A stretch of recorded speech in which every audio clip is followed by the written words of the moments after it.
You're watching Daybreak, reaching you live from the nation's capital. Now we have in the studio Adamu Garba, a chieftain of the APC, to give us his own perspectives on the recent development in the APC. Thank you for joining us on the show this morning. Thank you for having me. Yes.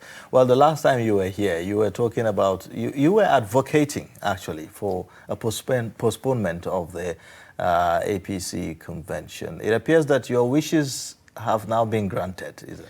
I don't think it's my wishes. I think it's the wishes of well-meaning members of the party, people that genuinely care about the unity, the strength, and the success of the party. Success is recorded so far, and the success coming in 2023 election. So that is actually the wish that succeeded. I am just part of the advocates. Okay, but why are we seeing so much interest, in the APC convention? Why so many interested? That's the problem. That's what. That's the kind of thing that we have to answer ourselves. Why do we have people that are outside APC interested in APC convention? Why do we have PDP, particularly PDP? If you notice the PDP's comment today on the media this morning, it was all anger and frustration. Because their plan has failed. Maybe because you are the ruling party. And not just that. PDP will be interested to help them better strategize to take over in 2023, you see, those that always fail to learn from history are doomed to repeat it, PDP knew exactly the consequences of the situation we find ourselves today. And they know that it's going to be a very big cash cow for them. If you notice in PDP, in 2012, when Jonathan brought Alhaji Bamanga Tukur as the PDP chairman, he was very loyal, very committed to the party affairs. He was strong. He was determined to see the successes of PDP in the 2015 election. Suddenly, some contending interests that don't wish well for the party decided to start advocating for a new change. And they decided to shop for Alhaji Ahmed Adhum Azu to come and head the APC. Just a year, the PDP, just a year to election. And unfortunately, because he came with the contending interests, he became an interesting APC member at the helm of PDP affairs. And that's how we became, we got the government. That's how we lost, PDP lost to us. So they wanted this kind of reputation. We are just a year to election. And here you are putting pressure on a body, the CECPC that has been constituted, that brought in so many successes to the party in almost all fora that have no legal challenges by all courts of competent jurisdiction, that is stable, that has been uniting, that has been working all over the country. Yet you want them out because they are very loyal and committed members of the party. You want someone that we don't know that could be bought over by now by the opposition to come and head our party just a year to election. Okay. That's very risky. Now, with this new date in place, do you think the whole crisis, bedeviling the party must have been resolved before that time? I think 1 month is relatively too early. I agree with the concept of zonal convention. Let's go to zonal convention first on the 26th of March. I wish when they come out from the meeting with the president later, maybe that could have been the decision. When we go for zonal convention, we can be able to determine the commitment of the people in their respective zone about the successes of the party as we approach 2023. So go back to your zone, produce the quantity, the result, the values that we expect you to produce to the party. Then from there, when you come from your zone, with the quantity you have in your basket, to show us your capacity, then you now say you need the party national chairman. It will be good. So I believe that concept of zonal congresses is a fantastic approach to making sure that anybody that is contending for any position within the party go and show capacity in your zone. But some are saying it's alien, to the APC. No, it's not alien. It's very democratic. It means that every other organ of the party has opportunity to vote and be voted for. You started from what? You went to local government. But the issue, alien here in the sense of, this has not been the practice. Why now? Evolution, dynamism, Indeed. Respect for democratic precedents at its course.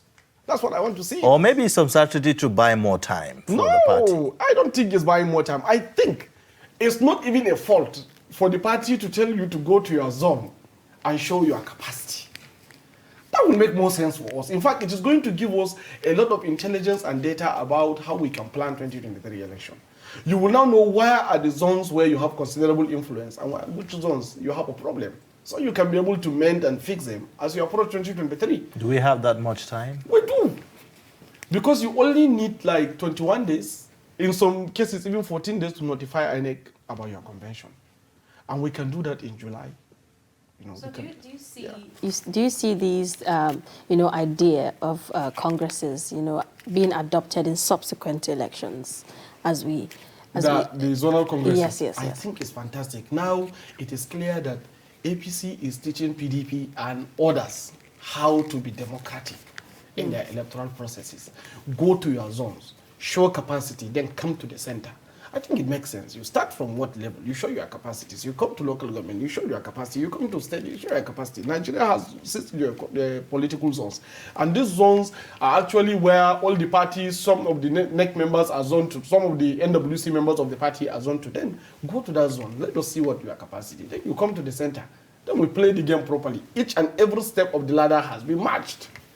Very fantastic. So it appears that the APC is having a tough time, having to zone this, various seats of the executives, yes, of the APC, which is why this issue of zoning Congress is, coming up, at this point in time. Yes, it's all about 2023 election. Where are we producing the president from? Are we producing from the north or from the south? Some of us from within the party believe that we should zone the presidency to the side where you have massive voters. You can't disenfranchise or disincentivize where you have your massive voters in order to favor some north-south arrangement that is a hangover from the military era. So the best solution is allow us to pay attention to the zone where we can get our massive votes. Yeah, talking about massive zone here. Yeah. What are we talking about? What are you referring to? We're talking about the zone of influence, the zone where we have our massive votes. Which is which zone? To me, it's clearly the North. The North actually produce the largest amount of vote for APC. Would that not be contrary to the principles that the party have been running with? A gentleman principle, unconstitutional hangover for a military era in a democratic setting. That should be retired after 22 years or 23 years. And you don't think that that's a problem and that poses a danger for the APC in the 2023 election? At all. In fact, some intelligence papers that I happen to go through, especially if you go through the strategy, the strategic prediction of Africa reports, a French paper, clearly show that if APC mistakenly zoned their presidency to the south, and peradventure, PDP decided to zone to the north, PDP will take over. Recall that the current president, under the CPC and the ANPP, who ran, for about 3 times before he became president, largely cashed in on this concept of, the zone with the majority of the votes. Yes. And that didn't, see the light of day until you have this alliance by CPC, APGA, ANPP, and the ACN from the southwestern part of the country. Yes. And that was what eventually brought about the success of the President Muhammad Buhari. I agree, very marginal success. Thing. So, very marginal. Are you sure that going this route is not a wrong move? At all is not. The total amount of, I think the differences between APC and PDP in even the 2019 election was just 30,000 votes in the southwest. If you go to south-south, we didn't win. If you go to southeast, we didn't win. If you go to north, we won almost in every zone, except northeast where we have 50-50. So when you look at this is the area where you concentrate your energy on. It doesn't make sense for you to be chasing shadows when you already have some goods in your basket that you need to capitalize on. So we need to look into these dynamics. It's not about the zone that produces the government. It's about remaining in government. So people in APC should understand that. Always play pragmatic politics where you have your significant influence, produce candidates that will appeal to that significant influence so that you can remain in government. If we decided to follow a hangover of north-south and zone the presidency to the south, and PDP, waiting for us to zone our own before they zone their own, decided to zone to the north and took over this amount of voters that are otherwise supposed to be ours, we will lose the election and we will not remain in government. So politics is a game indeed. Very serious game, pragmatic one. So you have to play it the way it comes to you as it presents itself. Don't try to sugarcoat anything. Just go straight to what is available, what is obtainable, what can give you the result, and do it. All right. Now, I mean, the policies is a game of numbers, agreed. That's correct. But again, there are those who are also raising concern about, rotation of power, zoning, and all of that concepts. They are in our politics in the country, whether we like it or not. How would you reconcile some of these concerns? The thing is, we should be able to accept the fact that zoning has further polarized, confused, and created so much disintegration in this country to the point where we see it today. Almost in many cases, towards run-up to election, you see agitations are coming from the zone that felt entitled to take over the government from the existing ones. And that is mostly the crisis that you see around IPOP and Igbo Horse, Yoruba Nation. It's all around 2023 election. And this is a very serious problem. And some people are even postulating that the crisis we see around Banitri was still about 2023 election, so that our government should be deemed to have failed in their traditional zones in favor of the other zones. So when you look at these things, it is only the zoning thing that precipitates these challenges. So why don't we abolish it and pay attention to competency, to capacity, and zone of influence? Don't you think that it will further, the point of view that you are making, don't you think it will complicate the issues further instead of actually, toning down? Because the truth is that this is what Nigeria is. This is how Nigeria came to be. Ethnicity is there, deeply rooted. We cannot ignore that. We cannot pretend as though it doesn't exist. So every region is actually, even before we became a federal state, had this regional government system in place. And so you find that till today, that has been entrenched in our politics till today. So again, the issue of unity, how do you deal with that? The issue of national cohesion, even politically. Don't you think that it would just further make the issues more complicated? At all. I think what makes issues more complicated is lack of simplicity and accepting your facts. What we are is what we should accept as who we are. Even the problem of this country started from that regional government we're talking about. No country, especially third world, that ever succeeded without unified and strong governments at the center. But from the beginning, we have a sharing formula government. Everybody come to the center to collect what he will take to his own region. So when I come to the center, I fight only for what is in my region, not the unity of the country. When it's not enough, the country is further divided into 12 regions. That's 12 states. We now moved into, I think, 19. We now moved into 30. Now we have 36 or even 37 with Abuja. So the polarization keeps extending and the crisis keep extending and the number of population keep rising, the number of poverty keep rising. Nobody pays attention to these critical areas. Everybody pays attention to what I can get when I come to the center. What am I taking from the share of the pie? So what is that? Wouldn't you agree there's too much power at the center? Then? Yeah, I don't agree with over-concentration of power at the center myself. I believe we should devolve political authority, but we should centralize economic activity. Because Nigeria's history has shown that this is a great economically integrated entity. It's not even a political entity. Prior to the coming of our colonial masters, we have our respective belief system of politics and governance and religions. Each region has its own. So they should be remained or allowed or accepted the way they are to practice what they think should be according to their own customs and morals and traditions. But the economy needs to be integrated. And for you to be able to integrate the economy, you have to be at the center who understand economic integration of the component unit called Nigeria. So that is the only way we can have the unity we are talking about. Because when I know that somebody who is a Fulani man from the north, and I'm also dealing with an Igbo man from the south, and that Igbo man is my customer, and the Igbo man also believes that I am his customer, anything that happens to me affected his market, and everything that happens to you affected my market, we will live happily. Because I need him and he needs me. And then there will be unity. All right, now, you yourself, you are a presidential hopeful. Yes. Could it be that this path of argument that you are taking, is motivated by that, quest to govern Nigeria someday? Our own is we are new generation of Nigerians trying to come into the polity, into the play, into the center. And we believe that we should discontinue what has been polarizing and causing so much rancor and disharmony among ourselves. It is very clear that all this zoning, tribal, religious divide, and the confusions that we have within the system is what is making us hate people that we should love and grow along with.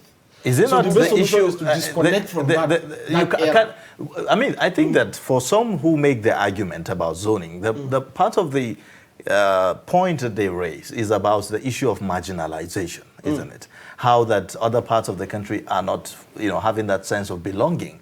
Is part of the reasons of the factors failing that conversation about zoning. So how do you, manage that, in a country like this? Because it appears that this argument that you are raising about, concentrating on where the numbers are, it doesn't seem like it's something that will foster that unity. Instead, it will further see that marginalization. No, it's not marginalization. It's a political reality. Wherever you find yourself in a democratic setting where a majority carries the vote, if you really want to remain in power, all you need to do is to participate. Should the minority be lesser of citizens, or should the minority be lesser of countrymen because they are in the minority? No, it's not the case. You don't have to win political power to be able to actively participate democratically. All you need to do is to participate and win that power in the region based on the constitutional provision given to you. Okay. There is nobody that will leave one zone to go to another zone and win political power to advocate for them simply because they are a majority. So in your own community, you are a majority. Okay. But when you come to a collective hall, you can be minority with a loud voice equal to that majority. If you were aspiring under the PDP, will you still be having similar arguments? 100%. Oh. I'm a politician and I understand that the best thing to do to win power is to be pragmatic, accept your realities, and follow through with them successfully so that you can continue to remain in power. But a situation where you chose to neglect those things based on ideals, not based on realism, then you fell into trouble. Some will argue that this conversation about zoning and marginalization is further made louder by politicians like you, who think that the best way to go is to toe the path of the numbers, and feel like any other person in the equation should just face reality and forget about the seat. Yes, politics by its very nature is a war. It's a psychological war. So you always have to drive kind of a demarcation between that point and this point and confront one another. So whoever wins, takes over. It's a contestation of idea. It's a contestation of trying to convince people to believe that you are the hero that they should rally behind against that other person that should be a villain. So it is a perfect political process, which is acceptable.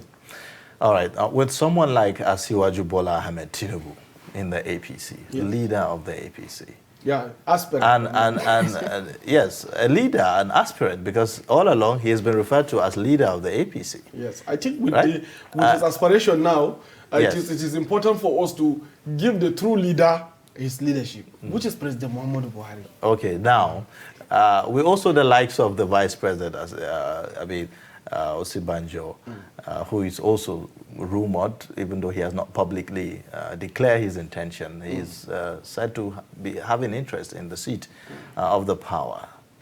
Now, with all of these people, and alongside others who are also vying for that seat, you think you stand a chance? 100%. 100% chance. Because Asiwaju Bola Ahmed Tinubu is a respected elder statesman. We have seen what he was able to do in Lagos in 1999 to 2007. But if you ask him, his policies of 1999 to 2007, whether they are still working in Lagos or not, if he will tell you the truth, he will tell you that they are expired. That is why we have this massive gridlock and so much confusion in Lagos today. Because Lagos has been growing and expanding and in need of a new order. But the old order still held it to a jugular. It means that people like Asiwaju Bola Ahmed Tinubu in this century need to be in the Elders Council, Nigerian Elders Council, where young people like us can be able to consult them. We have a complete transition of economic order. We have a complete transition of a political order globally that is in tune with the 21st century. And this is what especially third world like Nigeria is supposed to be accustomed to. We need to connect our dots. We need to look into what is our capacity, what do we do to maximize our opportunities as a nation. Nigeria has been traditionally an oil-driven economy. Since 1901, when the amalgamation discussion started and ended up in 1914 when we amalgamated the North and the South, this was all about the oil of the Delta. Now, up to that moment, from that point to 1960 when we got independent till today, we have been running on oil economy. Now fossil fuel is no longer a global energy strategic asset. It's no longer a strategic asset in terms of energy domain. We have a renewable energy infrastructure that is coming. We have evolution of technology that is coming. We have so much integration of markets globally that is taking place. Anchored by technology. Okay, how can I show you? We're going to be on the lookout for that. When the time comes, at the appropriate time, we'll give you time to come and sell yourself as candidate of the APC. But for now, we'll have to end the show because of our time. Thank you for coming on the show. We thank you. We appreciate your time. Thank you very much. On the program. Thank you very much. I appreciate it. All right. Well, we've been speaking with Adamu Garba, a chieftain of the APC and also a presidential hopeful in the coming 2023 elections. With that, we've come to the end of the program. It's been quite interesting. Very interesting, really. In case you've missed part of it, you can always catch up on our YouTube and also connect with us via our social media platforms on Facebook, Instagram, and Twitter. We're all there, everywhere, really. So maybe you should just check us out if you haven't done that yet. My name is Ayuba Ilya. And I'm Zainab Bala. See you tomorrow. Bye for now.